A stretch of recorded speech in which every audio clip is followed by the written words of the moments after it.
الحمد لله وحده والصلاة والسلام على من لا نبي بعد وبعد. محترم سامعین و ناظرین، رمضان کے روزے سن 2 ہجری میں فرض ہوئے تھے. جب اللہ کے رسول صلی اللہ علیہ وسلم مکہ سے ہجرت کر کے مدینہ گئے تو اس کے 2 سال کے بعد رمضان کے روزوں کی فرضیت ہوئی. اس سے پہلے رمضان کے روزوں کی فرضیت سے پہلے لوگ عاشورہ کا روزہ رکھتے تھے، جیسا کہ صحیح بخاری اور صحیح مسلم کی روایت میں ہے. عائشہ رضی اللہ تعالی عنہ فرماتی ہیں کہ کانت قریش تصوم عاشورہ فی الجاہلیہ. قریش کے لوگ جاہلیت میں عاشورہ کا روزہ رکھتے تھے. عاشورہ یعنی 10 محرم کا روزہ. وکان رسول اللہ صلی اللہ علیہ وسلم یصومہ، اللہ کے رسول صلی اللہ علیہ وسلم بھی رکھا کرتے تھے. فلما ہاجر، پھر جب آپ نے ہجرت کی، الی المدینہ صامہ، جب آپ صلی اللہ علیہ وسلم نے مدینہ کی طرف ہجرت کی تو اس کے بعد بھی آپ نے اس کو رکھا. وَأَمَرَ بِصِيَامِهِ، اور عاشورہ کے روزوں کے رکھنے کا حکم دیا. فَلَمَّا فُرِضَ شَهْرَ رمضان، پھر رمضان کے روزوں کی فرضیت ہوئی تو آپ نے فرمایا قَالَ مَنْ شَاءَ صَامَ وَمَنْ شَاءَ تَرَكَ، عاشورہ کے روزے جو چاہے رکھے اور جو چاہے چھوڑ دے. تو روزوں کی فرضیت سن 2 ہجری میں ہوئی. سن 2 ہجری میں ہوئی. روزے فرض ہیں یہ کیسے معلوم ہے؟ اس کے لیے کیا دلیل؟ ظاہر ہے کہ روزہ اسلام کے ارکان میں سے ایک رکن ہے. ارکان اسلام کے 5 ارکان میں سے ایک رکن ہے. ارکان کا مطلب یہ ہوا کہ کوئی ایک رکن بھی اگر کوئی چھوڑ دے تو وہ مومن نہیں ہوگا، مسلمان نہیں ہوگا، وہ مسلمان نہیں ہوگا. جحود انکار، جن 5 ارکان ہے ان کے سلسلے میں جو روایت ہے وہ عبداللہ بن عمر رضی اللہ تعالی عنہما کی ہے.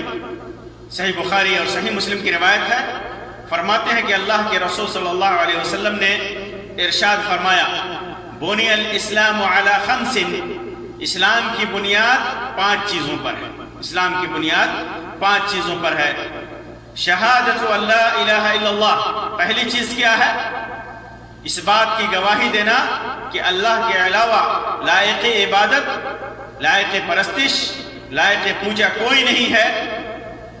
وَأَنَّ مُحَمَّدَ رَسُولُ اللَّهِ، اور اس بات کی گواہی دینا کہ محمد اللہ کے رسول ہیں، اللہ کے بھیجے ہوئے پیغمبر ہیں.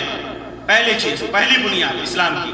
دوسری بنیاد اقام الصلاۃ، نماز قائم کرنا، نماز قائم کرنا.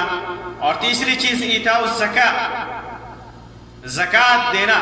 اگر مال و دولت نصاب کو پہنچ جائے، زکوٰۃ کے شرائط کو پہنچ جائے تو زکوٰۃ ادا کرنا. وحج البیت، اور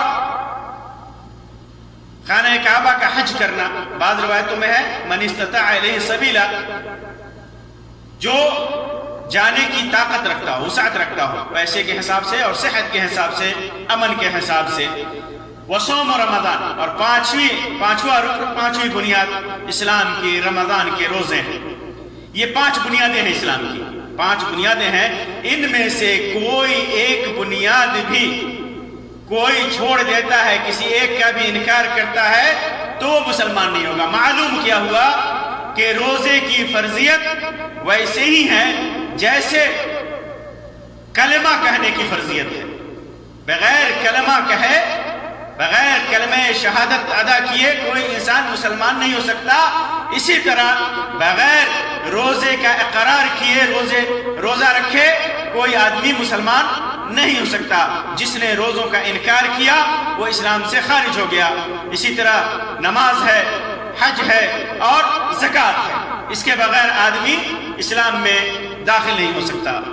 اسی طرح روزوں کی فرضیت ثابت ہوتی ہے اللہ رب العزت کے فرمان سے۔ اللہ رب العزت کا فرمان ہے، اللہ تعالیٰ فرماتا ہے اعوذ باللہ من الشیطان الرجیم یا ایھا الذین آمنوا کتب علیکم الصیام کما کتب علی الذین من قبلکم لعلکم تتقون۔ اے مومنو، اے وہ لوگ جو ایمان لائے، کتب علیکم الصیام، تمہارے اوپر روزے فرض کر دیے گئے ہیں، ایسے ہی جیسے تم سے پہلی امتوں پر یہ روزے فرض کیے گئے تھے، تاکہ تم تقوی شعار بنو، تاکہ تم متقی بنو۔